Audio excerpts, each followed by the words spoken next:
Oh my gosh.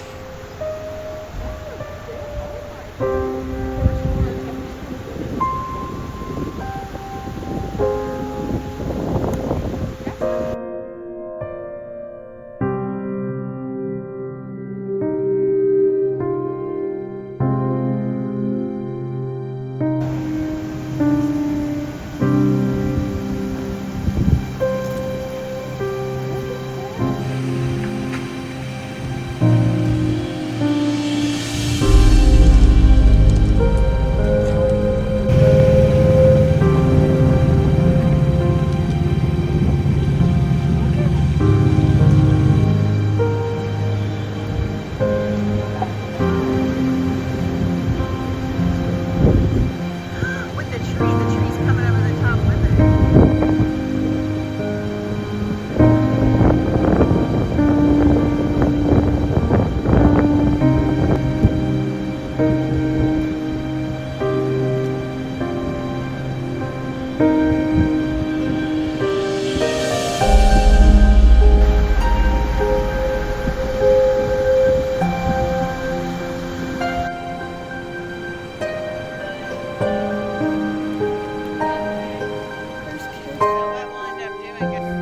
Can't see in here. I guess I could turn on lights. We actually have power.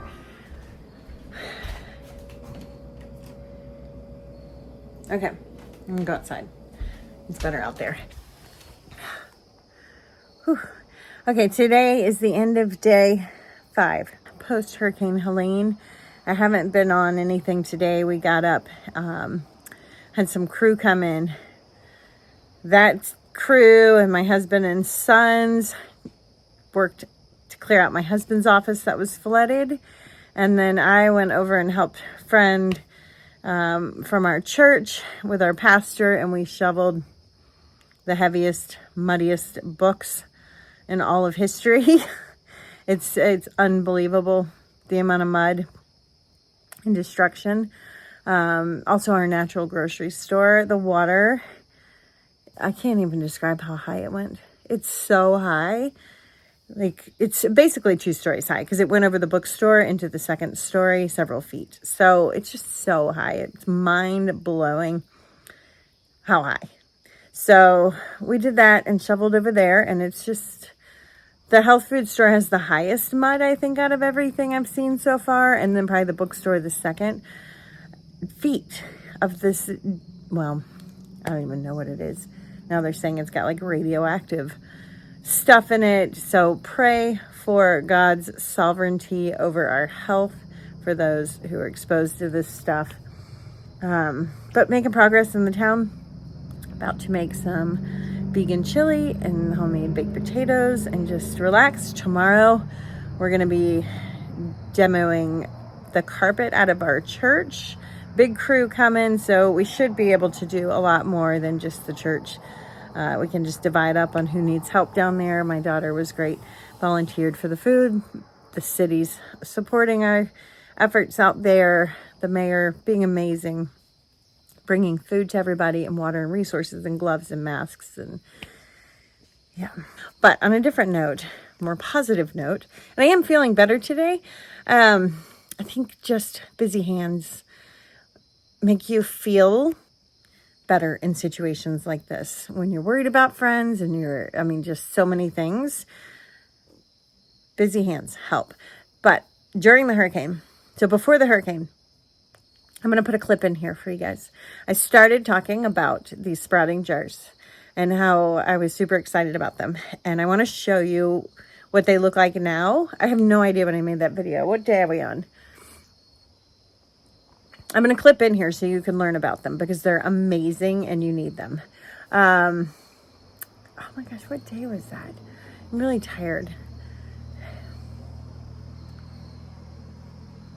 Friday. Okay. I think it was Friday because we didn't have power Thursday. So day 5. Okay. It was Friday morning.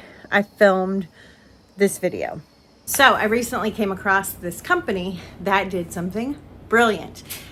And I love the mission. I love the people at the company. I've been communicating with them and just real people that had a mission and that had a belief to do something better that are passionate about sprouting. And so I grabbed this new kit and I'm super excited to take you guys along with these. All right, and I'm about to drink green juice for cleansing. But here we are now with these jars. And they did so amazing. So this is the alfalfa. And they're done pretty much. But I was watering these with like 2 tablespoons, 3 at the most, once they started getting a little bit bigger during our power out. So when we had no water, there was no light in here, we were going through the thick of it, I was able to give them just a little bit of water once a day. So typically you rinse them really thoroughly twice a day for 5 days or so. And that keeps them from being murky and smelling bad. And so I was sharing why these don't. They have no smell. They smell so amazing. So I'm super excited about this because I haven't been able to have alfalfa in a long time because they don't do well in my sprouting jars. They don't have any murky smell to them. They actually smell so fresh and delicious. And then here is the broccoli. And so my only concern with these, and I'm going to have to figure it out, they sprouted amazing and these seeds are a year old. So I wasn't sure. These aren't quite done. These need a little more time. They have no smell. Little tiny bit, actually. The smell a lot of times comes from the seed casings because they hold water and they get a little bit icky because they're not really a part of the food. So I would love, and I'm going to talk to her, or I don't know if it's a her or him actually. I talked to her on Instagram about a lid where the holes expand as they get bigger, so you can actually wash those out. Or I may just rig something up, not that they're going to create a product just because I said so, obviously. She asked me how it was going. I was just going to give that feedback. But I'd love to see a lid that allows you to rinse as they get bigger, allows you to trade it out so you can really get rid of those seed casings. So I'm going to rig up something like that. I'll put them in a bowl, let the seed casings float out. But the broccoli sprouts did amazing. I have not had broccoli sprouts in a very, very long time because they're super hard to sprout. So that was exciting. All right, so I'm exhausted for today, but I thought tomorrow we have another busy day. So I'll show you some clips of that, and then I want to give you a tour of the gardens because they held up amazing through all of this as well. And actually there's so much food that's come along super quickly. So I will see you guys in a second. Hey friends, can't find anywhere with good lighting and my dog's barking because we've got some friends dropping off some supplies from out of town, some guys from my husband's work. Taking a little break. We got to our church at 8:15. Stay 6, by the way. Got that taken care of. Church sits real high up, so it only came in about this much. So it's not done, obviously, but we got done what we needed to get done for, safety and mold. I wouldn't even say that. We got some things done that we wanted to get done today. About to head back out, and I am just kind of going to the places that are like my places, like our natural grocery store is somewhere we rely on for a lot of things, and it's a store I just appreciate so much in our community, all the businesses obviously, but they have the deepest mud. So the mud, just to kind of give you an idea, first off, the water went, I would say like maybe 14 feet high. It's about 2 feet into their second story. And so when you look up along the rim, it's incredible how high the water got. And then they have the deepest muck. And so this mud is like thick, wet, smelly muck. And it is to my knee and in some spots higher. So it's unbelievable. Okay, so they just dropped off some supplies. We're going to head back downtown to work. And right now, like our area has gas. Still only taking cash. I thought they were taking cards, which is probably why they have gas. But it's calm here. We're safe. It's calm where we are. People are helping. We've got resources, but a lot don't. I'm hearing pretty horrific things coming out of different parts of town. Really, really, really horrific things. So just blessed. Be up here and we're going to go back to work.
Still need a tuning. Yeah. Looking so much better in there. Water only came up on the feet.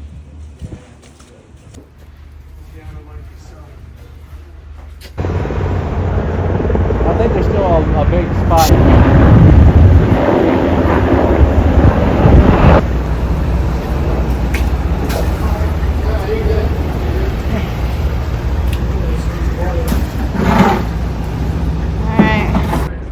Those are full of supplies. Okay. I hope the helicopter doesn't rescue. I don't know why I can't see them on my Supplies phone. into some of these communities. It's so weird you can't see them on my phone. Oh, there they are.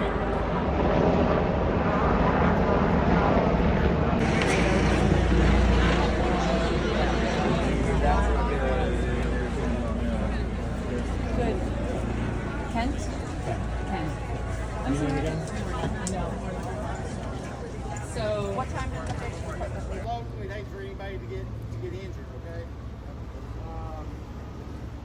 As far as, has anybody got any questions, any concerns about today? So as far as the people, the machines.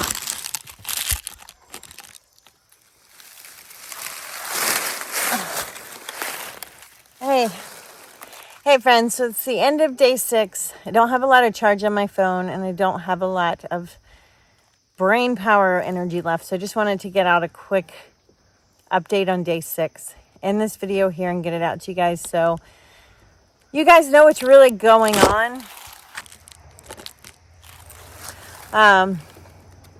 in our area. And of course, everyone's stories are going to be different because I live in a different area than a lot of people, but I am connected to cities. I've got friends who are volunteering in different areas. I'm sharing a lot on my Instagram stories. If you want to see the day-to-day and the texts I get and the information that's coming out, I highly recommend it so that you truly understand the grasp of this situation because it's pretty mind-blowing. So end of day 6, there's some good things and some not so good things. Some things have gotten better. Some things have gotten worse. So I mentioned earlier, I don't remember what I mentioned. I'm so tired. But our area has gas. I thought they were taking credit cards, debit cards. Turns out they are still just taking cash. I think there's one place that's able to take debit cards, but not in our city. It's just somewhere. Someone just said one store. So there's gas, but there's gas because most people don't have cash at this point.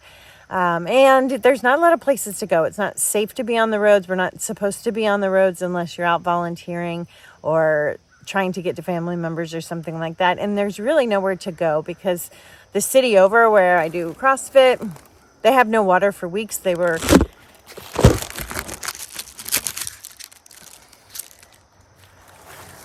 told to evacuate. Sorry, you guys are going to be on a log, but I can't. There. They were told to evacuate if possible because there's no water there. There's still no power in a lot of places. Looting started there. We have a friend over there who came by the house today, and the looting happened right next door to his house overnight. So there's looting made it into that area, which I would say is it's one city over from us. Our town is really small. We're 900, I think, 1,000 maybe in this area. And that's like the biggest city closest to us. But it's a very small city. It's a very quaint little town too. So what's the difference between a town and city? I don't have the bandwidth for that today. But anyway, so the looting has spread to there. So good news, our friends who are in an area where the roads are not even roads anymore. There are no roads. You can only get out there by foot. They had a family member got a helicopter in there and got resources to them. They did make it to the fire department. I don't know if they went on foot or if they have some sort of four-wheel or something at this point that they're using. So we've been able to communicate with them. They have the resources they need. Neighbors' houses are gone. So that was great news. I was very worried about my friends. So good news. There are resources. Like, there's lots of volunteers, volunteer groups dropping off resources. So they're coming in. It's just not enough when you think of the amount of people. No matter how many resources they're bringing in, our area is pretty rich in resources because we're a small town and we just have them here. And some people have water and power up in the mountains here, so we don't need as much. But then when you get into these other areas, I shared a text from a friend who volunteered at a different location, and there's people who haven't eaten for days. I'm going to share some things towards the end here, and trigger warning. So just be warned on that. I'll give you a warning before I share. So yeah, there are people in real bad situations. If you're hearing things, they're true. And they're not just a little bit true. They're like true multiplied by 100. There have been children found walking around without clothes on that can't find parents. Like, this is some of the like real life stuff. People that haven't eaten in days, people that have no access to water. Got a couple of texts today. I'm just trying to, oh, my kitty, think about how to share some of that stuff. So what I'm doing, what we've been doing as our family today, we worked on our church, got that cleared out, and then shoveling mud out of buildings to help people. There are houses still. Okay, thank you, kitty. That haven't even been touched. And, a couple of times I've heard like people walking through or asking like, when are they coming to clean this out? There is no they. Like, we are the they. Anybody who's willing to help, that is the they. So I just want to keep, I kind of have been talking about this too on my Instagram stories, just the importance of preparedness, because I will tell you, it is the difference between life or death for some people in this area in Western North Carolina. It will absolutely be the difference between life or death, because there are many people not accounted for. There are tons of areas that have not been reached yet. We don't even know if people need help over there. There are private helicopter rescues that have been going out, and they're just looking for SOS, like people who've set up rocks somewhere on a mountain saying they need help, or written in the sand, or somehow gotten a message across. They fly over all day long, and they're just looking for people who need help. So we don't even know, like, some roads they're starting to cut in and kind of make paths into some of these areas, but there's so many of those areas, so there's a long way to go there. My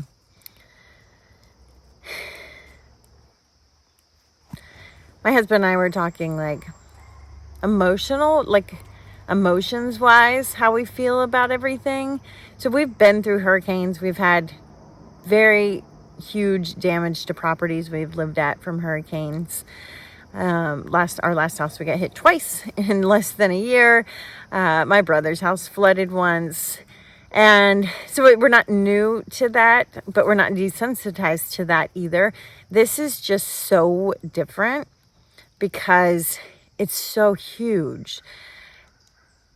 And the destruction is so much more. Someone said they were in, I think, Thailand. They were in somewhere in a tsunami.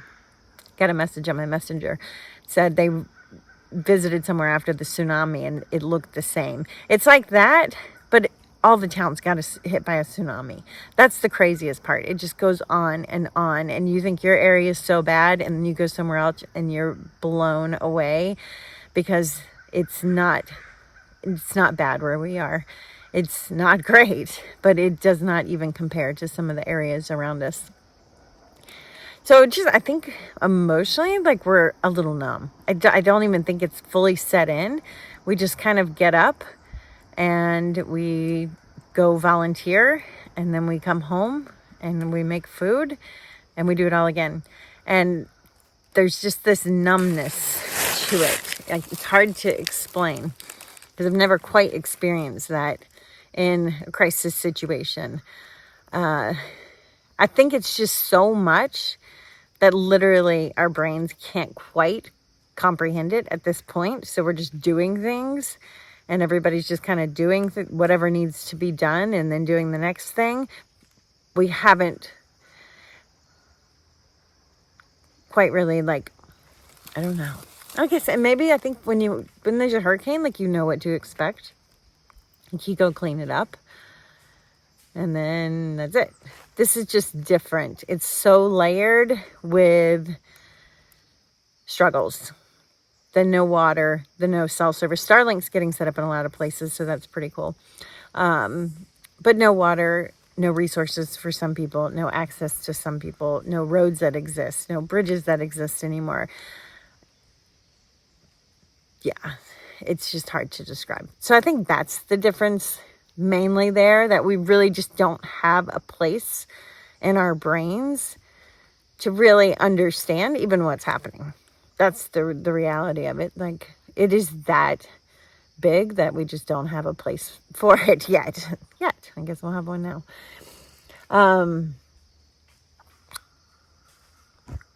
Okay, so before I sign off, I'm going to share trigger warning stuff. And I just want to share because I have seen on social media, like, people share things and then other people don't think it's true. So I just want to give you what we're hearing and what we're seeing and what we know to be facts on the ground here in it.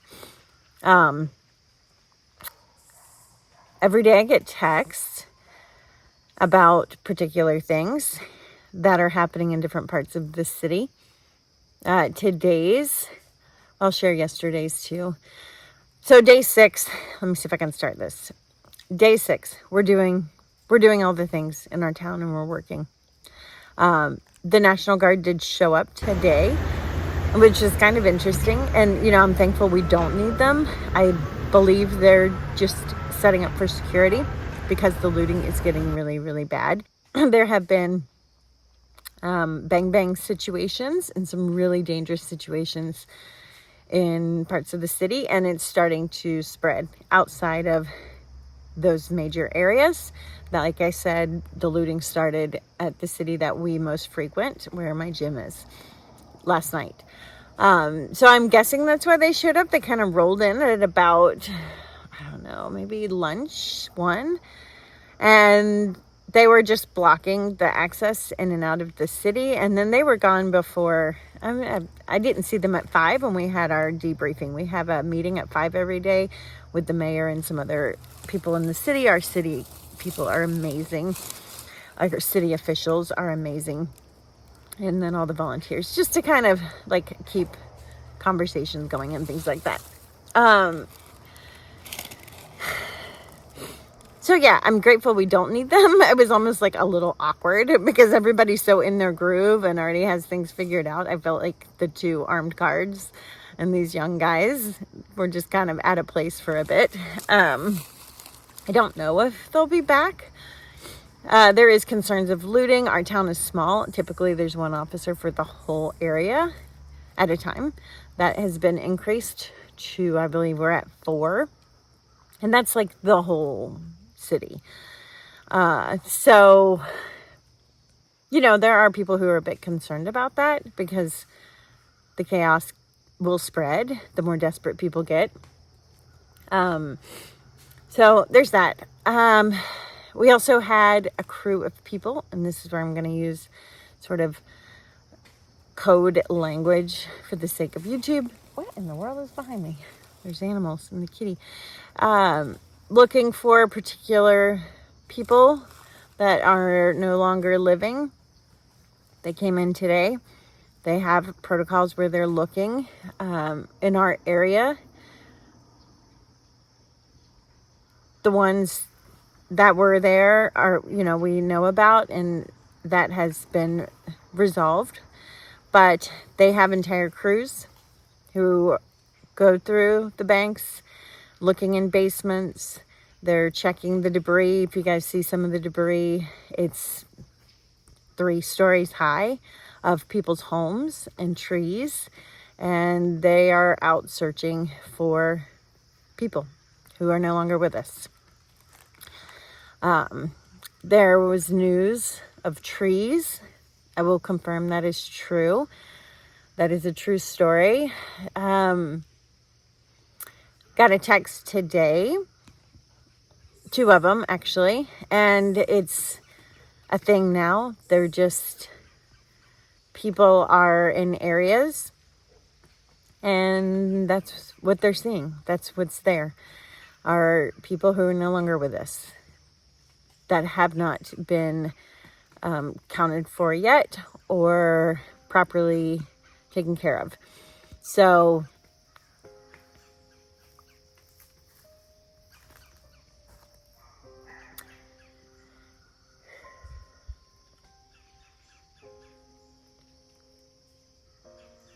yeah, so that's, you know, the stories we get. The area, Swannanoa area, big problem over there, and it's getting unsafe over there.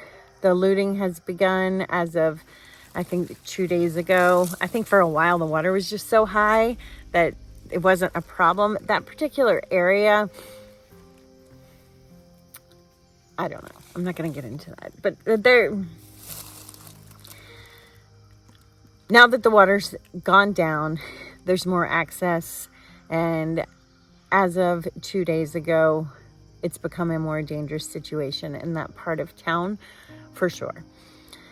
Those are the things I'm hearing from people in that area who are communicating with others via text, and then the volunteers, my friends that are volunteering, and the information they're getting firsthand from the people who are coming to get help, and those just in the field. So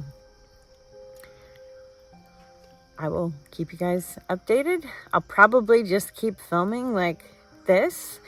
I've got some backlogs of tower things I want to share with you guys when I can get to that. And I actually have a backlog of a video from day 1 kind of up to day 5. But it requires a lot of editing. So whenever I have time to do that, so some of the videos will be out of order. But I think I will just keep doing these maybe every 2 days.